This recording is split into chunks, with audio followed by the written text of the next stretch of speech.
Fils et du Saint-Esprit. Amen. Mes frères et sœurs, nous célébrons le lundi de la Pentecôte, et j'allais dire le deuxième jour de la Pentecôte. Car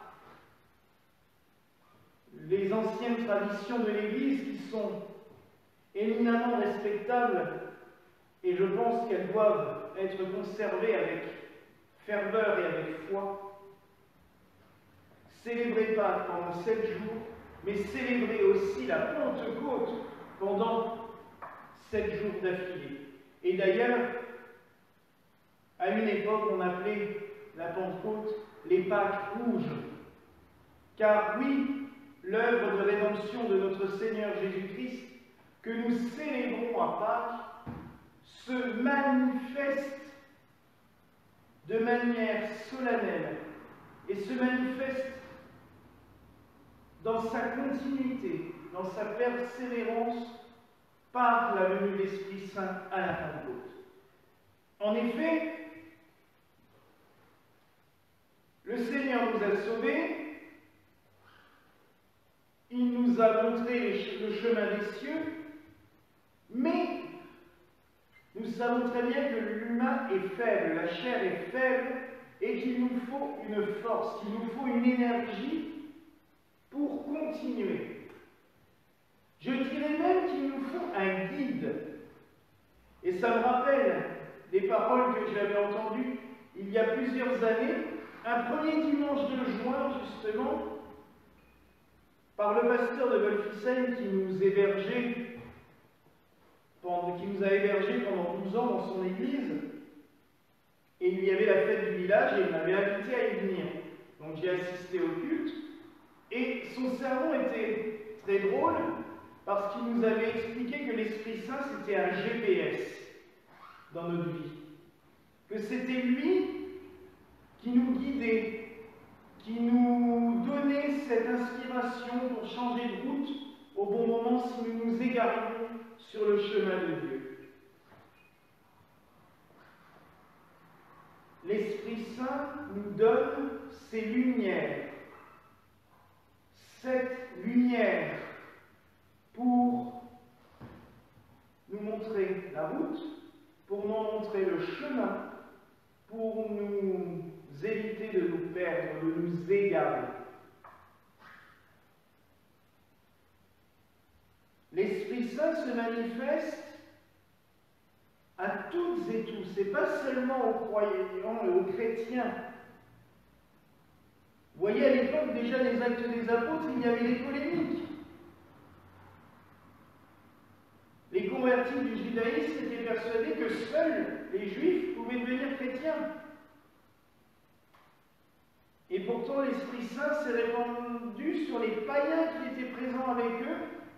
Et Pierre leur dit, mais bon sang, si l'Esprit Saint vient sur eux, on ne peut pas leur refuser le baptême. L'Esprit Saint se manifeste où il veut, quand il veut, et ce n'est pas les hommes qui pourront l'en empêcher. Et nous le voyons au résultat, avec le temps. Ceux qui préfèrent choisir les œuvres de ténèbres, comme nous dit le Seigneur, ils tombent dans la ténèbre. À un moment donné, il n'y a plus de résultat, cela patauge, cela s'enfonce. Mais ceux qui consacrent leurs œuvres à la lumière, qui agissent selon la vérité, ils s'approchent de la lumière et leurs œuvres sont manifestées dans la lumière. Oui, mes frères et sœurs, est-ce que ce que nous faisons est œuvre de lumière? Je le crois intimement. Que nous devons tous les jours en tant que chrétiens travailler à cette lumière. là, encore plus que d'habitude, nous avons besoin des dons du Saint-Esprit. Le lundi de Pentecôte, généralement, nous demandons spécialement à Dieu le don de l'intelligence. Je vais vous lire un tout petit extrait des œuvres du Père Mechler qui nous donne une magnifique définition de ce don. Ce n'est pas l'intelligence humaine, c'est bien plus loin. Le don d'intelligence nous éclaire en répandant une lumière vive, pénétrante, extraordinaire sur le sens de la vérité révélée, et en nous donnant la certitude du véritable sens de la parole de Dieu.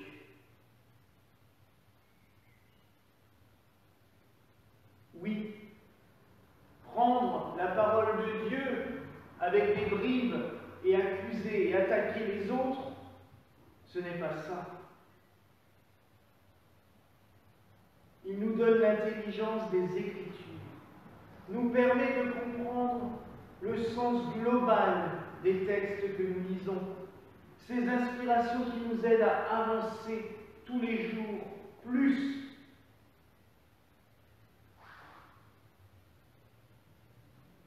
Et je repense aux Actes des Apôtres. Ils ne faisaient pas de prosélytisme au début de la communauté. Après, ils sont partis voyager et ils ont été envoyés en mission. Mais au début, à Jérusalem, ils ne faisaient pas de prosélytisme. On lit dans tous les Actes des Apôtres qu'ils étaient et que les gens venaient à eux. Tout simplement par le témoignage et leur exemple.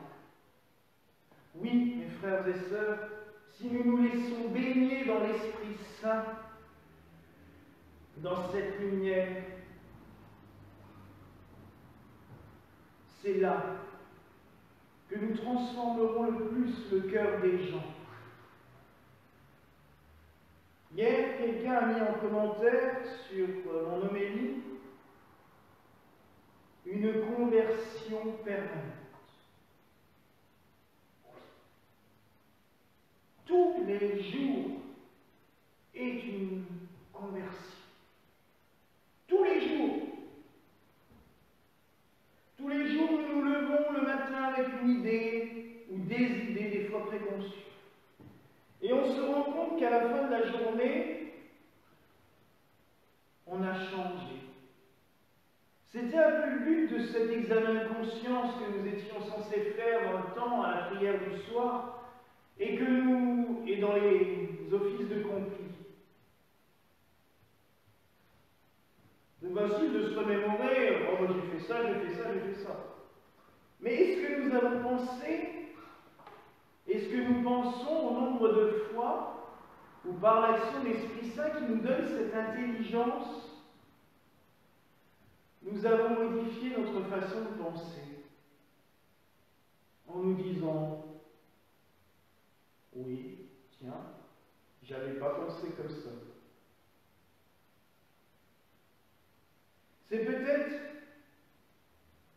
une des plus grosses fautes, un des plus grands manques d'amour que nous pouvons avoir envers Dieu, c'est de ne pas reconnaître l'action du Saint-Esprit dans nos vies tous les jours. Des toutes petites actions, mais en y réfléchissant le soir, on se dit « Ah, mince, oui. » Hier, il y avait des nouveaux venus à la messe. Les questionnements, les interrogations étaient édifiantes après.